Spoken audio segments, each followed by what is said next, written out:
আসসালামু আলাইকুম। আমি এমডি নুরুল হক আরমান, পেশায় একজন আইটিপি। প্রতি বছর ইনকাম ট্যাক্সের সময় আসলে আমরা আসলে সবাই উদ্বিগ্ন হয়ে যাই যে আমরা আমাদের ইনকাম ট্যাক্স রিটার্নটি কিভাবে প্রিপেয়ার করব। এনবিআর এই বছর ই রিটার্ন নামে একটি প্ল্যাটফর্ম নিয়ে এসেছে, যে প্ল্যাটফর্মের মাধ্যমে আপনি ঘরে বসে খুব সহজে আপনার জিরো রিটার্নটি সাবমিট করে দিতে পারেন। আপনারা যারা প্রাইভেট কোম্পানিতে জব করেন অথবা যাদের রিটার্নটি জিরো, তারা এই ভিডিওটি দেখার মাধ্যমে ঘরে বসে খুব সহজেই আপনার জিরো রিটার্নটি সাবমিট করে দিতে পারেন। আসলে জিরো রিটার্ন বলতে আমরা সবাই বুঝি যেই রিটার্নটি সবকিছু জিরো হবে, আসলে এই ধারণাটি ভুল। জিরো রিটার্ন মানে আপনার সব ইনফরমেশন জিরো হবে না। জিরো রিটার্ন মানে আপনার ইনকাম যদি 3.5 লক্ষ টাকার নিচে হয়ে থাকে, আপনার যদি কোনো ট্যাক্স না আসে, তাহলে জিরো রিটার্ন। একজন ব্যক্তি 5 বছর, 10 বছর, 15 বছর জব করলে তার রিটার্নটি জিরো হতে পারে, কিন্তু তার কোনো অ্যাসেট থাকবে না, তার কোনো ব্যাংকে টাকা থাকবে না, কোনো সঞ্চয়পত্র থাকবে না, কোনো ডিপিএস থাকবে না। এটা আসলে অযৌক্তিক।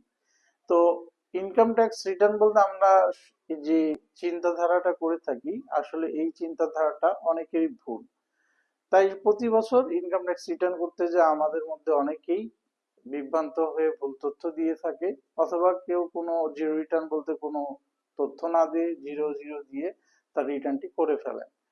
তাই আসুন আপনারা এই ভিডিওটি দেখেন, এবং এই ভিডিওটি দেখার মাধ্যমে খুব সহজেই আপনারা বুঝতে পারবেন যে আসলে জিরো রিটার্নটা আসলে কিভাবে ফিল আপ করতে হয়, আসলে জিরো রিটার্নটা কি। তো আপনি যদি আপনার ইনকাম ট্যাক্স থেকে আসলে অবান্তর কোনো ঝামেলায় পড়তে না চান, জরিমানা বা কোনো পেনাল্টি না চান, আপনি যদি খুব সহজেই একেবারে বাসায় বসে আপনার জিরো রিটার্নটি ফিল আপ করতে চান, তাহলে এই ভিডিওটি আপনার জন্য। আমরা সহজ এবিসির মাধ্যমে এই ভিডিওটি নিয়ে এসেছি, যাতে যারা ট্যাক্স পেয়ার আছেন, যারা বেসিক্যালি জিরো রিটার্ন সাবমিট করেন, তারা যাতে বিভ্রান্ত না হন, আপনার রিটার্নটা ফিল আপ করতে যেয়ে যাতে ভুল তথ্য না দিয়ে নিজে এবং ইনকাম ট্যাক্স অথরিটিকে বিব্রত না করেন, এই জন্য আমরা এই ভিডিওটি আপনাদের নিয়ে আসছি। আপনারা এখনই দেখে নেন যে কিভাবে সহজেই জিরো রিটার্নটি প্রিপেয়ার করতে হয়। আসসালামু আলাইকুম। আসসালামু আলাইকুম। আমি এমডি নুর আলম আরমান, পেশায় একজন আইটিপি। আমি আজকে আপনাদের সহজ abc.com চ্যানেলের মাধ্যমে কিভাবে সহজেই আপনি আপনার জিরো রিটার্নটি সাবমিট করতে পারেন ই রিটার্ন প্ল্যাটফর্মের মাধ্যমে, সেটি আজকে আমি আপনাদেরকে একেবারে সহজ করে প্রথম থেকে শেষ পর্যন্ত দেখাবো, যাতে আপনি আপনার জিরো রিটার্ন সহজেই সাবমিট করতে পারেন এবং বাংলাদেশের একজন গর্বিত নাগরিক হিসেবে নিজের দায়িত্ব পালন করতে পারেন। প্রথমে আমাদের যে কাজটি করতে হবে, গুগলে যেতে হবে, এরপরে ই রিটার্ন লিখলে e-taxnbr.com বিডি নামে আপনি একটি এনবিআর এর প্ল্যাটফর্ম পাবেন। এখানে আপনি 6টা বক্স পাবেন। প্রথমে আছে ই-টিন। যদি আপনাদের ই-টিনটি রেজিস্ট্রেশন করা না থাকে, এখানে লগইন এর মাধ্যমে আপনি ই-টিন করতে পারবেন।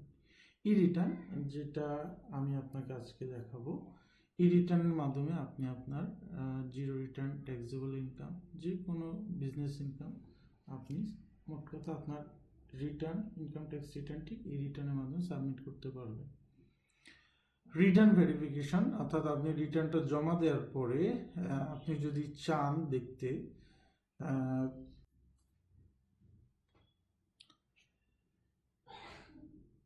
আপনি ই রিটার্নের মাধ্যমে খুব সহজেই জানতে পারবেন যে আপনার যে ই রিটার্নটা আপনি সাবমিট করছেন সেটা আসলে ই রিটার্ন প্ল্যাটফর্মে আপডেট হয়েছে কিনা। সেখানে আপনি টিনের মাধ্যমে ভেরিফিকেশন করতে পারবেন। ই রিটার্নের কার্যক্রম এখনো চলমান আছে। ইটিডিএস এটাও অলরেডি বিভিন্ন প্রতিষ্ঠান ইটিডিএস এর মাধ্যমে তাদের কোম্পানি ট্যাক্সটা প্রতি মাসে দিয়ে থাকে।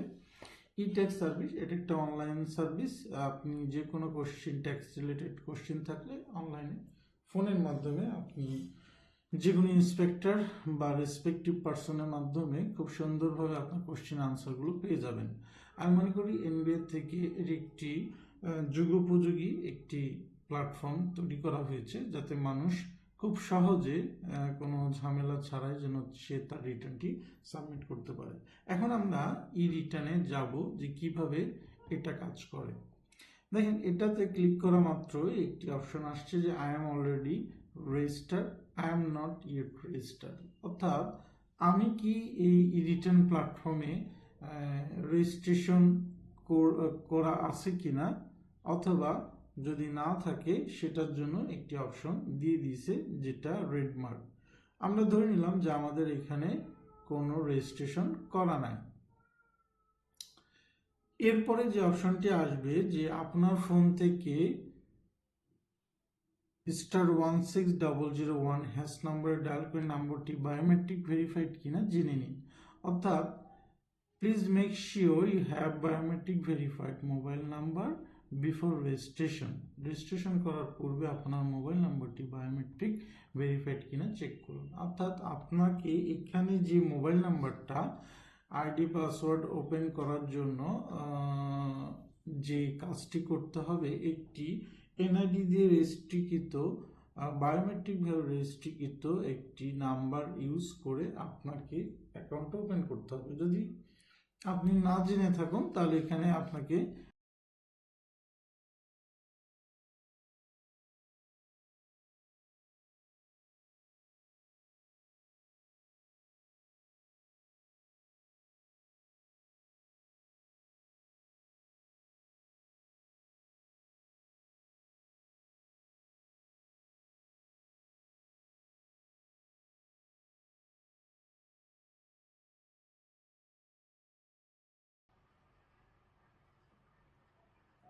এটি হচ্ছে ই রিটার্ন প্ল্যাটফর্ম।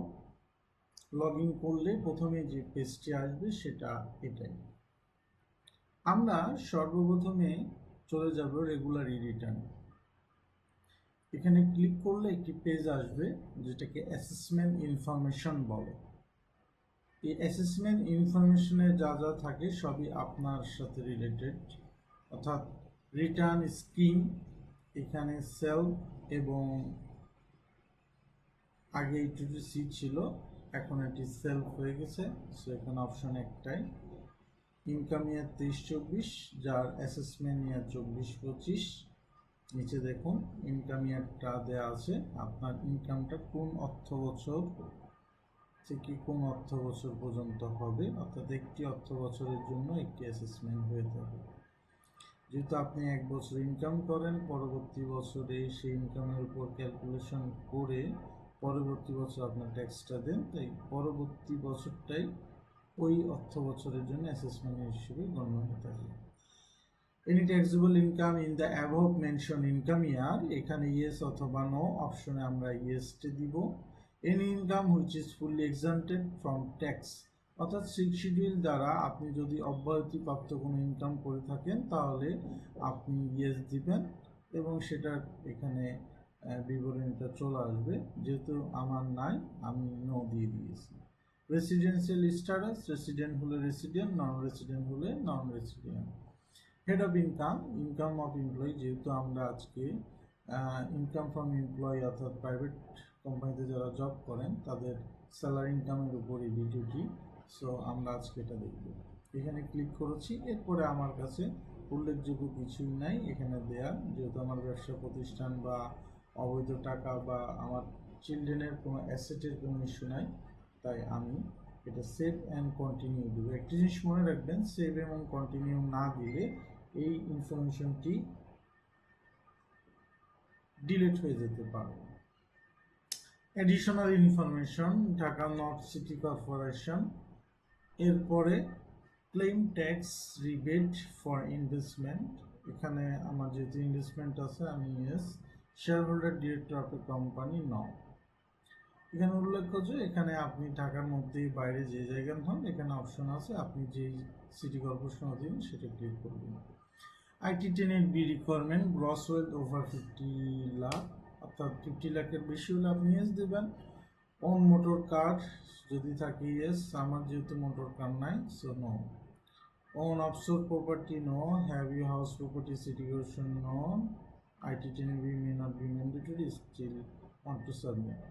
আপনার জন্য তাহলে আইটি টেনেট বিটা ম্যান্ডেটরি না, কিন্তু একটি জিনিস মনে রাখবেন যে আমরা যারা জব করি অবশ্যই আমাদের ফিক্স অ্যাসেট না থাকতে পারে, অর্থাৎ গাড়ি বাড়ি না থাকলেও আমাদের আহ, চলার জন্য অনেক কিছুই আছে। টাকা হতে পারে, সেটা স্বর্ণ হতে পারে, সেটা ফার্নিচার হতে পারে, আদার রিলেটেড কোনো অ্যাসেট হতে পারে, ইনভেস্টমেন্ট থাকতে পারে। সো টেনের বিটা আপনার জন্য অবশ্যই পূরণীয়। এরপরে এমপ্লয়মেন্ট টাইপের অপশনে এখানে আমি যেহেতু প্রাইভেট কোম্পানিতে আছি, আমি প্রাইভেট কোম্পানিতে দিয়েছি নেম অফ দ্য এমপ্লয়, আমি আমার প্রতিষ্ঠানের নাম দিছি। আপনার ডেজিগনেশন যেটা সেটা আপনি দিবেন। বেসিক স্যালারি আপনি বছরে 23-24 অর্থ বছর যেহেতু এখানে হিসাব করা হচ্ছে, এই অর্থ বছর আপনার বেসিক যা ছিল সেটা আপনি এখানে টাইপ করবেন। আপনাদের সুবিধাতে আমি পূর্বে থেকে এটা ফিল আপ করে রেখেছি। হাউস রেন্ট অ্যালাউন্স এটা আপনি যেটা পান সেটা এখানে দিবেন। মেডিকেল অ্যালাউন্স সেটাও আপনি এখানে দিবেন। কনভেন্স অ্যামাউন্ট সেটা আপনি এখানে উল্লেখ করবেন। ফেস্টিভ্যাল বোনাস সেটা উল্লেখ করবেন। যদি রেজিস্টার প্রভিডেন্ট ফান্ড থাকে তাহলে আপনি দিবেন, না থাকলে ইগনোর করবেন বা জিরো দিয়ে এগিয়ে যাবেন। এখানে আরও অনেক অপশন আছে। যদি আপনি আপনার প্রতিষ্ঠান থেকে এই ধরনের কোনো এই সব সুযোগ সুবিধার বাইরে যদি কোনো সুবিধা পেয়ে থাকেন সেই অপশনে এখানে রাখা হয়েছে। আসলে এই রিটার্ন প্ল্যাটফর্মটি একেবারে ইউজার ফ্রেন্ডলি। আপনারা একবার ফিল আপ করলে খুব সহজেই যারা এই নিজের কাজটি দীর্ঘদিন ধরে করে আসছেন তারা সহজেই এটা দেখলে বুঝতে পারবেন। Education allowance, entertainment allowance, gratuity, interest accrued, leave, এখানে সবগুলো অপশন দেওয়া আছে। যেসব অপশন এখানে থাকবে না সেই অপশনগুলো লেখার জন্য এখানে আদার একটি ঘর দেওয়া আছে। আপনার যদি উপরোক্ত অপশন বাদ দিয়েও কোনো অপশন প্রয়োজন হয় তাহলে আপনি আদারে সে পার্টিকুলারটি লিখে অ্যামাউন্ট লিখে দিতে পারেন। না আমার যেহেতু নেই সেহেতু আমি এটা ডিলিট করে দিই। এরপরে আমরা সেভ অ্যান্ড কন্টিনিউ দিয়ে সামনে এগিয়ে যাব। এটা হচ্ছে ইনভেস্টমেন্ট বা রিলেটেড পেজ, যেখানে আপনি আপনার ইনভেস্টমেন্ট রিলেটেড সব তথ্য এখানে আপনাকে দিতে হবে। বলা বাহুল্য যে 6 শিডিউল পার্ট 1 অনুযায়ী যেসব ইনভেস্টমেন্টে অব্যাহতি দেওয়া হয়েছে সেগুলো এখানে আপনাকে 1 বাই 1 ফিল আপ করতে হবে যদি আপনার থেকে থাকে। লাইফ ইন্স্যুরেন্স, আমার যেহেতু লাইফ ইন্স্যুরেন্স পলিসি নাম্বার আছে এখানে সেই তথ্য দিতে হবে। কোন কোম্পানি, মিটলাইফ দিয়ে দিছি। পলিসি ভ্যালু 1 লক্ষ সেটাও দিয়ে দিছি। প্রিমিয়াম পেড 1 লক্ষ টাকা আমি টোটাল ভ্যালু, কিন্তু আমি মান্থলি 10,000 করে দিই এবং ইয়ারলি 10,000 দিই, সেই তথ্যটা এখানে দেওয়া হয়েছে। এবং অ্যালাইবলের জায়গায় দেখেন 10,000 চলে আসছে, অর্থাৎ আপনার ভ্যালু 10%-এর বেশি আপনি নিতে পারবেন না। আপনার এখানে যদি 1 লক্ষ থাকে, আপনি যদি এখানে 12,000 দেন তাহলে সে কিন্তু 12,000 নিবে না, সে 10,000-ই নেবে, কারণ আপনার পলিসি ভ্যালুর 10%-এর ঊর্ধ্বে সেটা অ্যাকসেপ্ট করবে না। আপনার থাকতে পারে কিন্তু সে আপনাকে সেই ডিবিটটা দিবে না। এরপরে অপশন ডিপোজিট পেনশন স্কিম, এটা কোন ব্যাংকে আছে সেই তথ্য দিব, অ্যাকাউন্ট নাম্বার দিব, ডিপিএস অ্যামাউন্ট আপনার বছরে কত আপনি ডিপিএস করছেন সে অ্যামাউন্টটা দিতে হবে। এরপর অ্যালাউয়েবল থাকা অর্থ যে আপনাকে একটা লিমিটেশন দিয়ে দেওয়া হয়েছে। ডিপিএস এর ক্ষেত্রে সর্বোচ্চ লিমিটেশন 1,20,000, অর্থাৎ 1,20,000-এর কম হলে সেটা আপনি দিবেন, সেটা রিবেটটা পেয়ে যাবেন। কিন্তু 1,20,000-এর বেশি যদি আপনার থাকে তাহলে আপনি 1,20,000-এর বেশি পাবেন না। অ্যাপ্রুভ সঞ্চয়পত্র, আমার যেহেতু সঞ্চয়পত্র আছে এখানে আমি সেই তথ্য দিছি, এর রেজিস্ট্রেশন নাম্বার দিছি, সঞ্চয়পত্র যে ডেটে কিনছি সেই ডেটটা, ইনভেস্টমেন্ট অ্যামাউন্ট এবং এখানে অ্যালাউয়েবল আছে। তার মানে এটা বোঝা যাচ্ছে যে এই ক্ষেত্রে একটা লিমিট দেওয়া আছে এবং সেই লিমিটটা শিডিউল অনুযায়ী সর্বোচ্চ 5 লক্ষ। যদি আপনার ইউনিট সার্টিফিকেট থাকে এখানে আপনি নাম কোথায় আছে, account number, date, investment amount দিয়ে দিতে পারেন।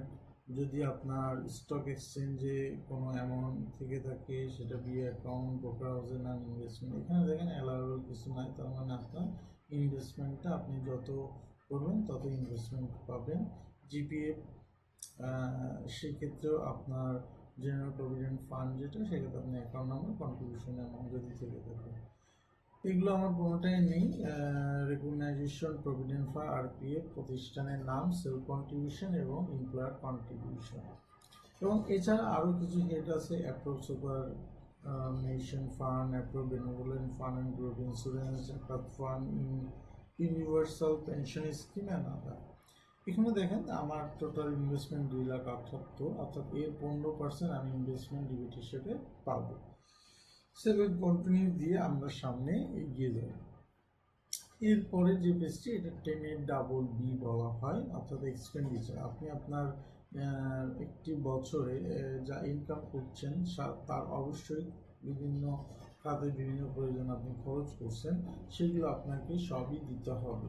এবং আমরা আমাদের লাইফের যা ইনকাম করি এবং যা খরচ করি সবার কাছে আমাদের হিসাব থাকবে। হ্যাঁ, হয়তো আমরা এক্সাক্ট অনেক সময় অনেক খরচের বলতে পারি না, কিন্তু আপনাকে চেষ্টা করতে হবে এক্সাক্টটা দেওয়া। এক্সাক্ট না দেওয়া ছাড়া আসলে এখানে কোনো দ্বিতীয় অপশন নেই। তো আমরা আমার বছরে এক্সপেন্স 1,20,000, সেটা আমি দিয়েছি। আমার বাড়ি ভাড়া 1,20,000, সেটা আমি দিয়েছি। আমার ট্রান্সপোর্টেশন কস্ট 5,500, সে তথ্য দেওয়া হয়েছে। হাউস হোল্ড ইউটিলিটি বিল অর্থাৎ ইলেকট্রিসিটি আমি 14,000 দিয়েছি, গ্যাস 13,800 দিয়েছি, এবং আমার ইন্টারনেট বা ফোন আদার যে খরচগুলো আছে সেটা 6,000, সেটা এখানে দেয়া আছে। এরপরে এডুকেশনাল এক্সপেন্স, আপনার বাচ্চা বা আপনার নিজের যদি থেকে থাকে সেটা আপনি দিবেন। ফেস্টিভ্যাল ইনফরমেশন, ফেস্টিভ্যাল বা কোনো প্রোগ্রামের মাধ্যমে আপনি যে খরচ করেন সেই ইনফরমেশন এখানে দিবেন। এবং সব কিছু দেওয়া হলে এখানে যেহেতু আমার জিরো রিটার্ন, আমার কোনো ট্যাক্স আসে না, আমি ট্যাক্স দিই নাই, সেখানে জিরো। এরপরে সেভ অ্যান্ড কন্টিনিউ দিয়ে আপনাকে সামনে আগিয়ে।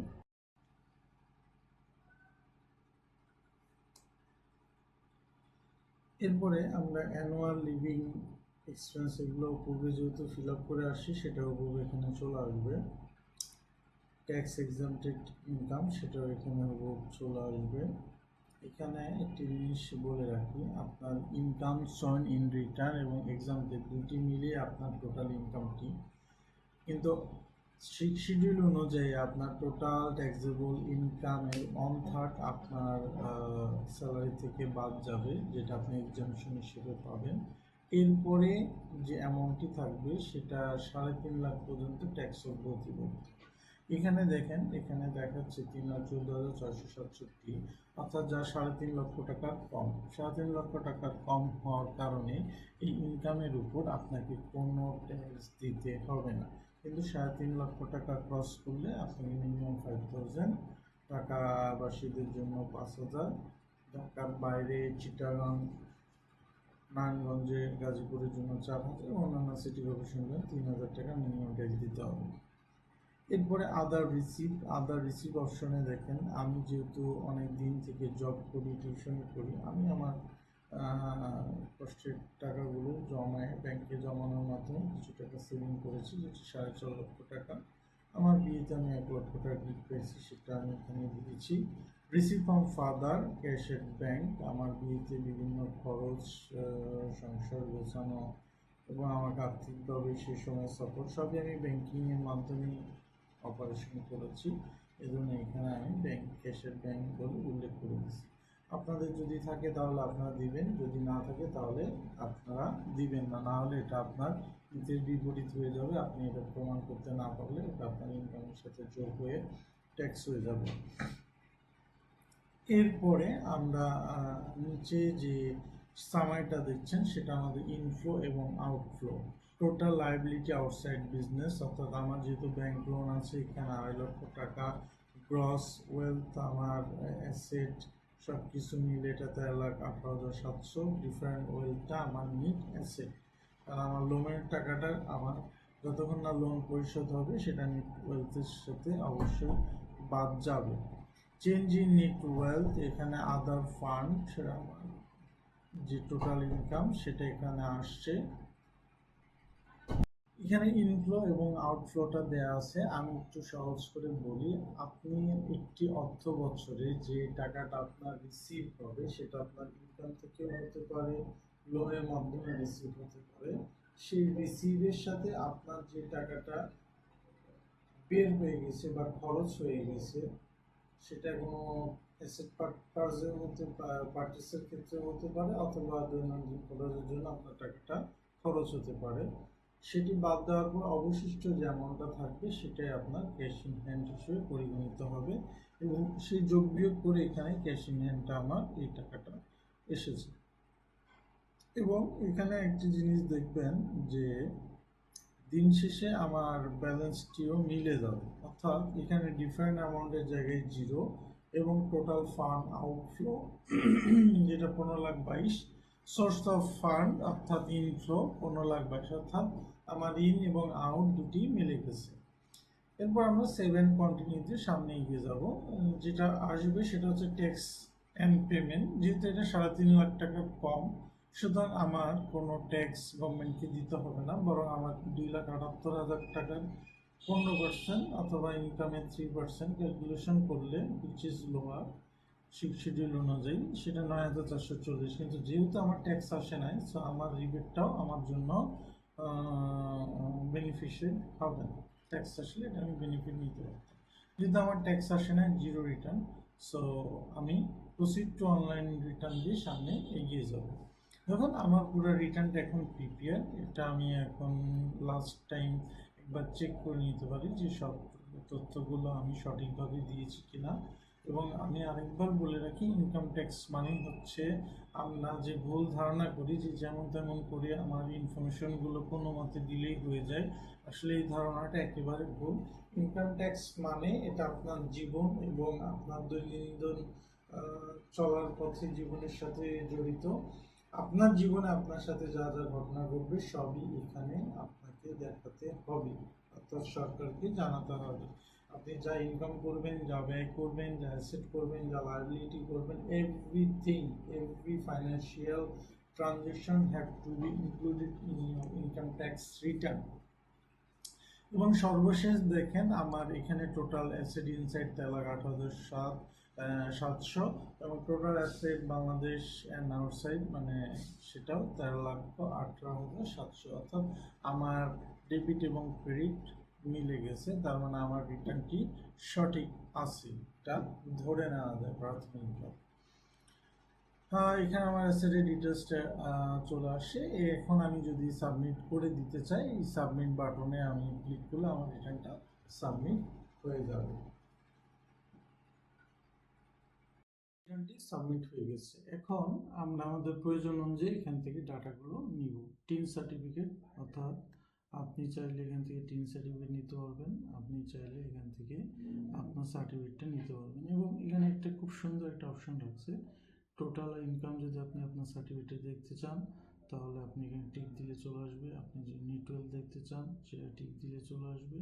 আপনি যদি পেড ট্যাক্স দিতে চান সেটা এখানে চলে আসবে। তো আমরা আসলে কোনো অপশনই চাই না, সেহেতু আমরা চাই যে এটা সিম্পল হোক। তো এটা জিরো রিটার্নের সাবমিট করার পর আমরা এখান থেকে সার্টিফিকেট নিয়ে নিতে পারবো। অ্যাকনোলেজমেন্ট এখান থেকে আমি জেনারেট করতে পারবো।